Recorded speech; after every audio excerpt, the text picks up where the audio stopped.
Thomas and Friends, making tracks to great destinations.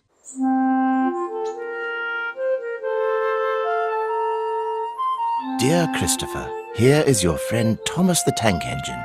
He wanted to come out of his station yard and see the world. These stories tell you how he did it. I hope you will like them because you helped me to make them. Your loving, Daddy.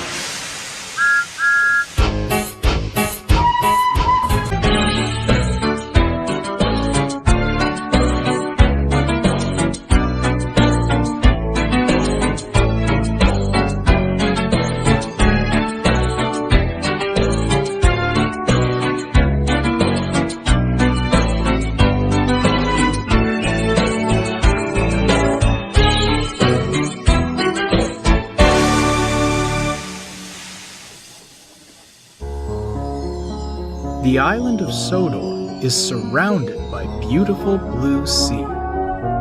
It has fields of green and sandy yellow beaches. There are rivers, streams, and lots of trees where the birds sing. There are windmills and a coal mine and docks where visitors to the island arrive. The island also has lots and lots of railway lines. Who's that puffing down the track? It's Thomas. Hello, Thomas.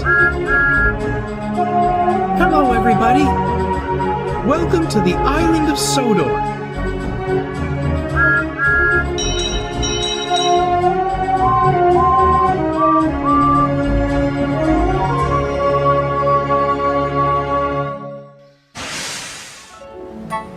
The island of Sodor was in the midst of a big freeze. The snow was heavy and stuck fast. The coast seemed to escape the brunt of the heavy drifts, but further inland didn't. Thomas's branch line suffered the worst. "Oh, if the drifts get any heavier, we'll need an engine stronger than you to deal with them," sighed Thomas's driver. Thomas was secretly relieved at the thought of this. He hated snow. "Silly soft stuff," he groaned. The driver was right. A week later, Thomas got stuck, even with his snowplow. The branch line was forced to close. Duck, the Great Western Engine, was sent to help.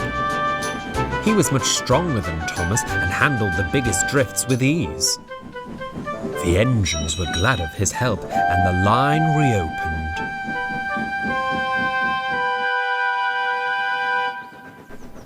Even with Duck clearing the branch line, the local schools remained closed. This meant there were lots of children playing near the railway. The engines enjoyed seeing the children tobogganing, throwing snowballs, and best of all, building snowmen.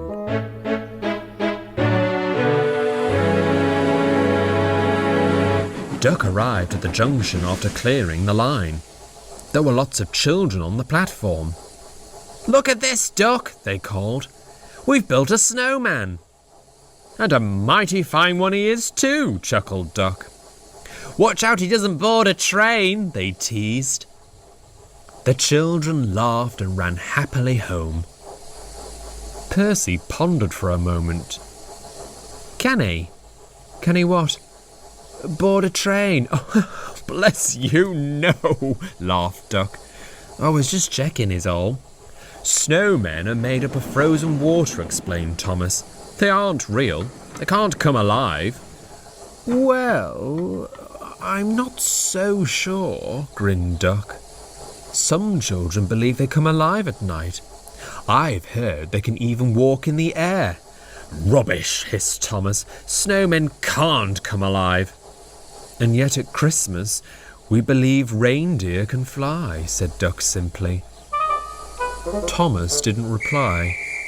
The guard's whistle blew and he puffed away.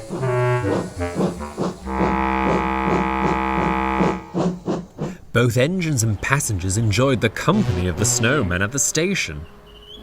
Duck would always whistle happily to it. Thomas, on the other hand, would eye it up suspiciously.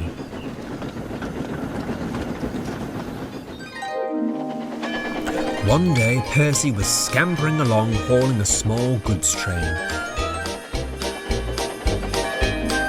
As he approached the junction, he saw a red lamp on the platform. Something must be wrong, thought Percy. I'd better stop. He did so, much to the surprise of his driver and fireman. Come on, Percy, his driver called. We're not supposed to stop here. Percy looked ahead.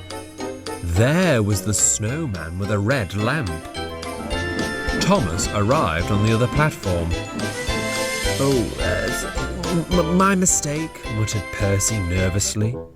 But as Percy set off again, he suddenly swerved into the siding. His driver quickly applied the brakes.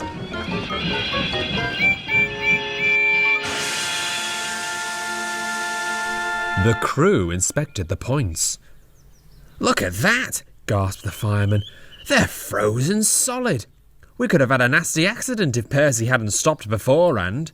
Well done, old boy, cheered the driver.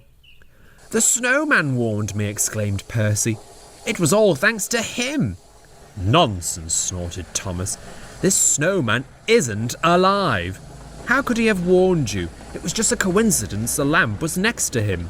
The station master must have put it there. Percy wasn't so sure.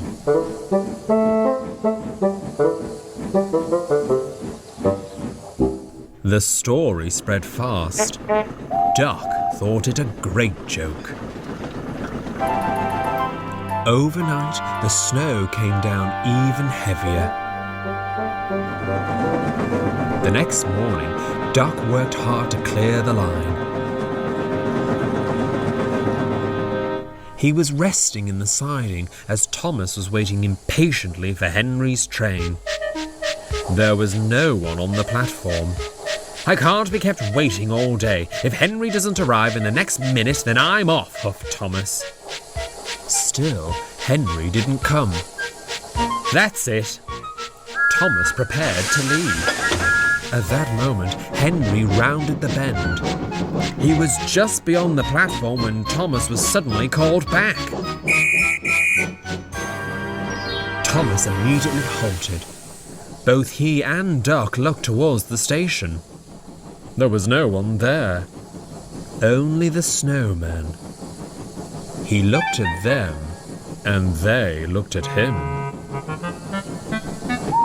What's the big idea of leaving my passengers behind? Snapped Henry. You're supposed to be a guaranteed connection.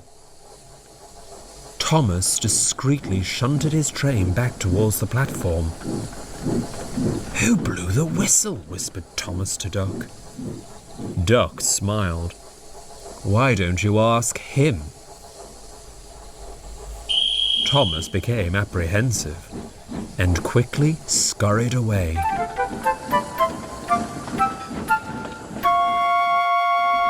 Soon the snow lightened, and Thomas could manage the drifts by himself again.